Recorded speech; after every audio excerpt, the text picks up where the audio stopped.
Hello, my name is Ian Parberry. I'm here to talk about fast, believable, real-time rendering of burning low-polygon objects in video games.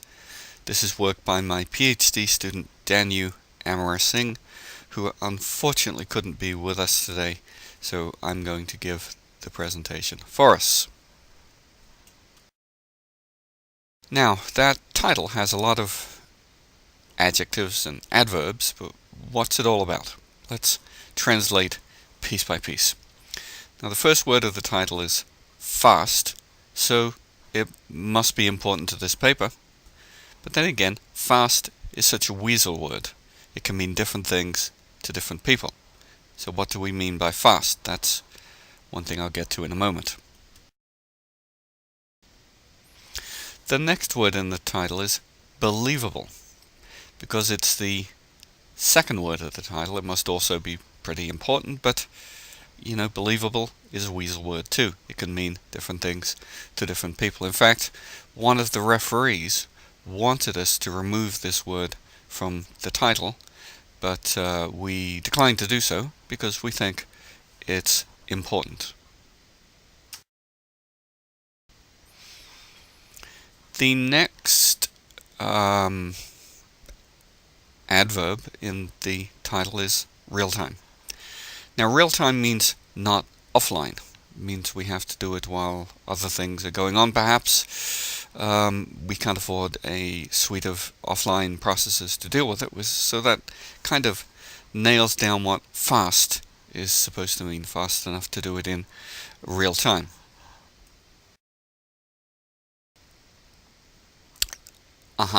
Next we get a verb, rendering. Fast, believable, real-time rendering of. That means this is a graphics paper. Fast, believable, real-time rendering of burning. An adjective. We're burning something. That means it's undergoing a dynamic process. It changes. That makes it tricky.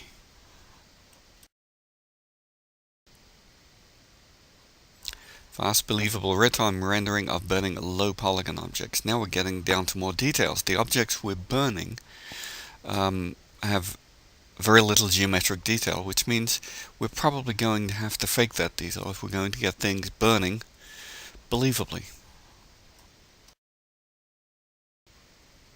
And finally, fast, believable, real-time rendering of burning low-polygon objects in video games. Now the pieces seem to fit. Fast and believable means in a video game context. Believable to gamers who are often distracted by, in a game, being shot at or trying to solve a puzzle or trying to gain renown in a quest. They're distracted, in other words. In return, we only get to use a fraction of the hardware on whatever computers gamers happen to have. Now, gamers like having cutting-edge hardware, but let's try to make this work for more than the geeks. Let's make this work on what hardware that most people would have to run these games. Slightly outdated computers, not state-of-the-art, a little bit old. Now, let me take time for a brief aside here to compare and contrast game development research with traditional computer science research. Now, admittedly, game development research does overlap most areas of computer science research. For example, this is graphics. There are things that make game development research unique. We're not trying to simulate reality here, while in SIGGRAPH they may want to simulate flames, have them be as real as possible.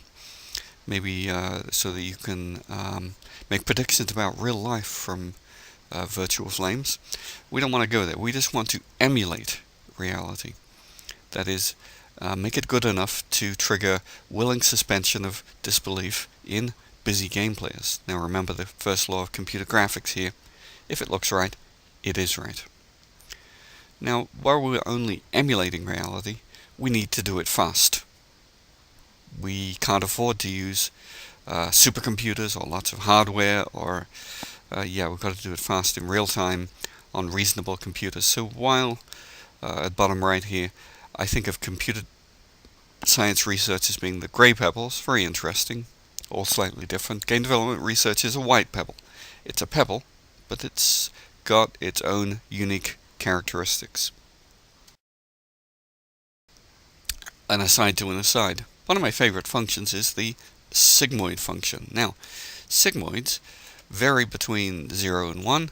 They start off being flat.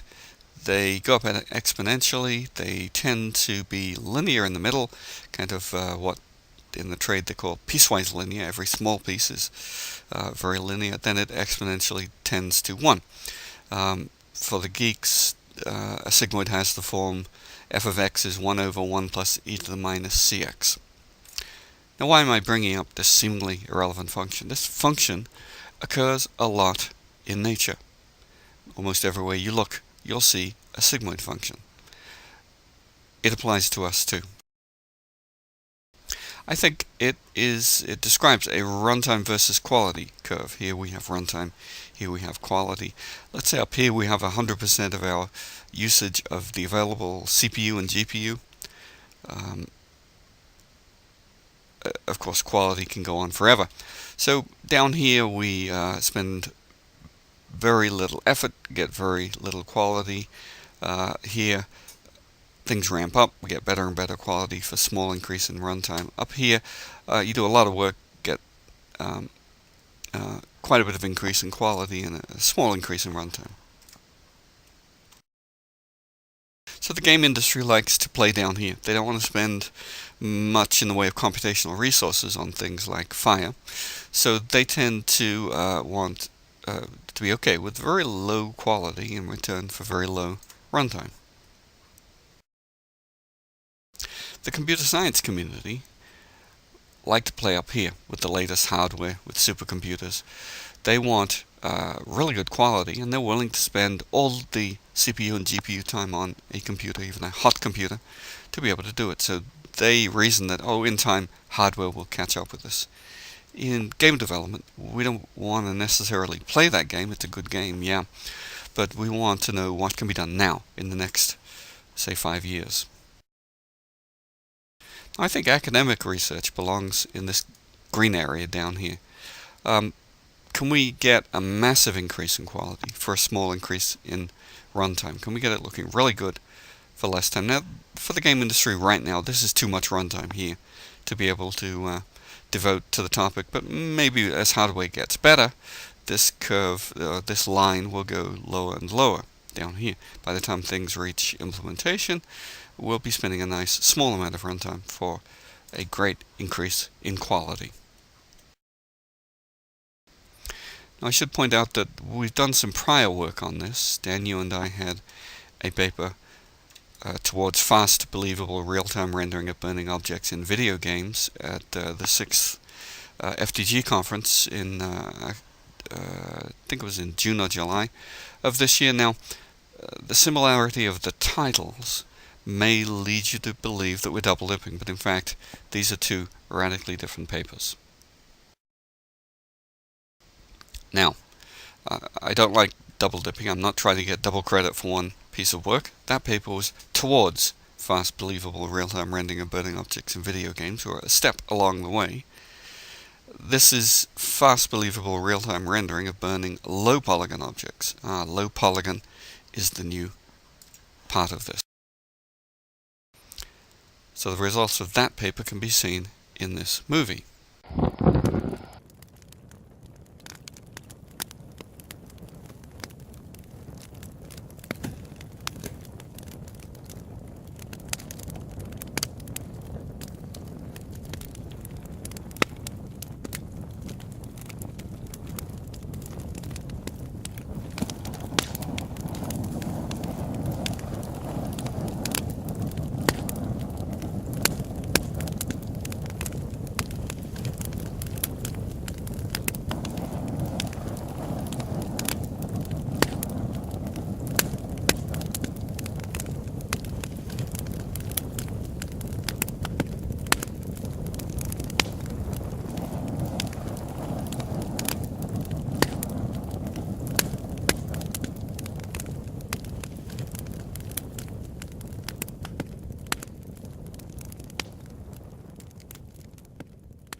In our earlier paper, we burned high polygon objects, objects with lots of triangles, and we got some fairly realistic looking deformation of objects while burning, and here you can see consumption of objects. But these are definitely high polygon objects that you would not see per se in a video game.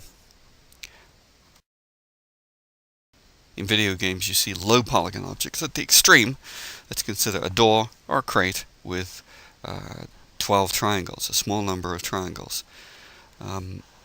So front, back, left, right, top, bottom, 6 rectangles, each with 2 triangles, 12 triangles.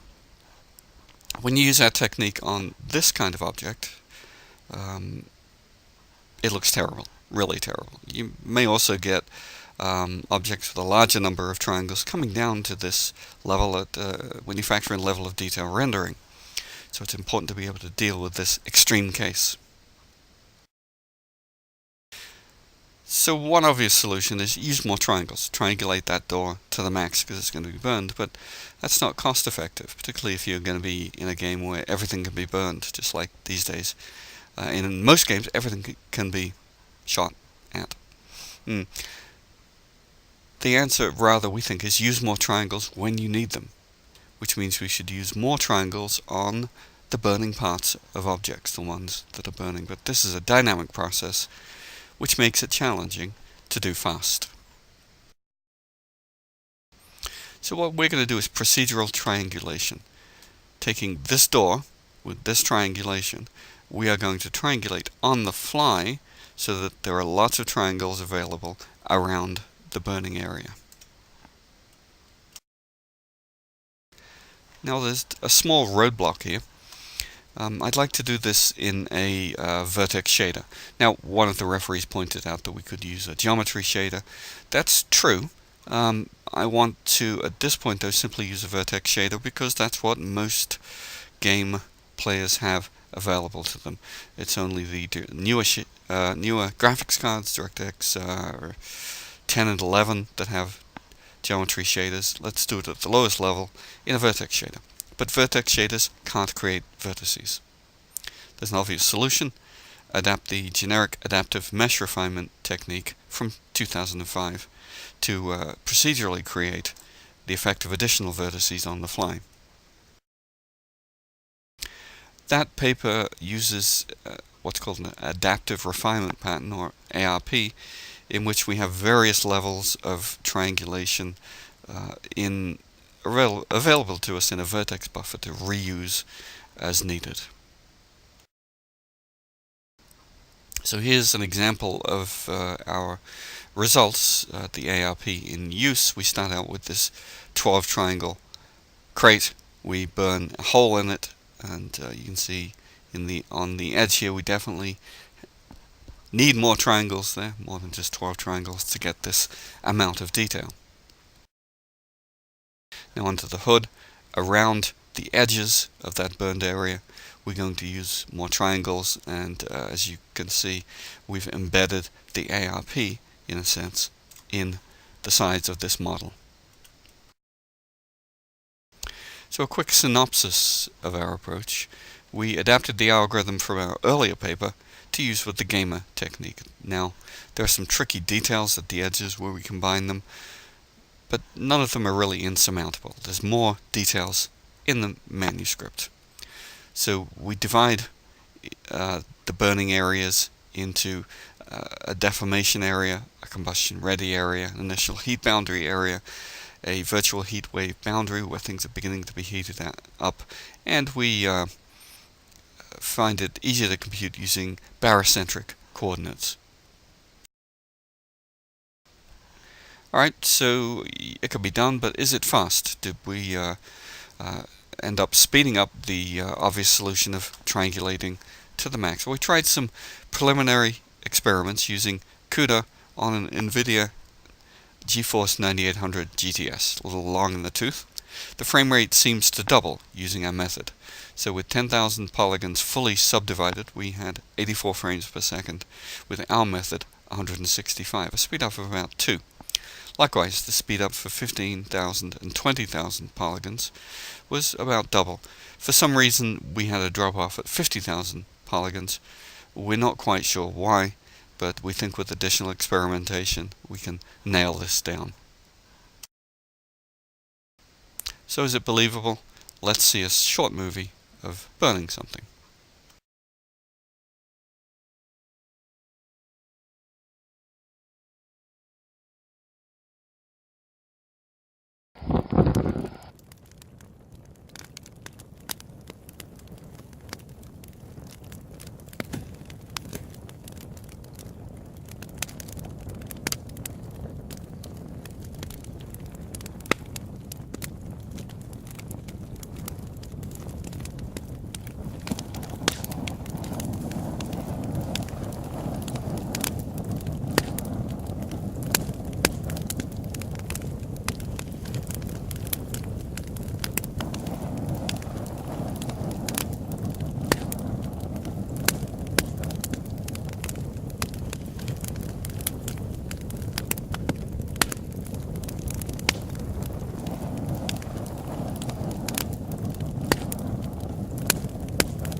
Oh, just one more thing, level of detail.